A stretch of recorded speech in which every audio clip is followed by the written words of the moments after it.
Ayxan axır vaxtı çökərmişəm mən. Ayxan axır vaxtı çökərmişəm mən. Gəl aparım mən səni Razvalniyə. Baxsın o Razvalva vaxtın olanda. Baxsın o Razvalva vaxtın olanda. Danışılıb gedir, dərə tərpənməyir. Qapı açılır, pəncərə tərpənməyir. Yaşıl yanıb, heylərə tərpənməyir.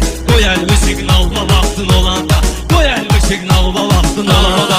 Aşın şirin afiyələrdən qorur. Bir idarı məsələyi uydurur. Ruqar yaman tükləri biz durur. Əl çək o saqqalva vaxtın olanda. Əl çək o saqqalva vaxtın olanda. Yaşad bu nə sözdür, nə danışırdı. Saqqal elə kişi üçün yaraşırdı. Saqqalımın hər tükü bir işildi. Gəl baxaram falva vaxtın olanda. Gəl baxaram falva vaxtın olanda.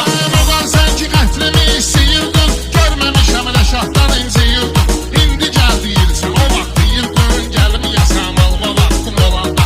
Gəlmi yasam alva vaxtın olanda. Mənə də çağırız alva vaxtın olanda. Düşəndə zor halva vaxtın olanda. Mənə də çağırız alva vaxtın olanda. Düşəndə zor halva vaxtın olanda. Şairlər öz sözünü deyir hər halda. Fərq eləmir laf belə qalmaq halda. Rəşad idarın ki var yaşamalda. Sal bunu filyalva vaxtın olanda. Sal bunu filyalva vaxtın olanda. Sən də bilirsən məni fırladırsan. Həm cəmaatı alladırsan. Son vaxtlar özün mənə oxşadırsan. Haydi özərgin alva vaxtın olanda. Haydi özərgin alva vaxtın olanda.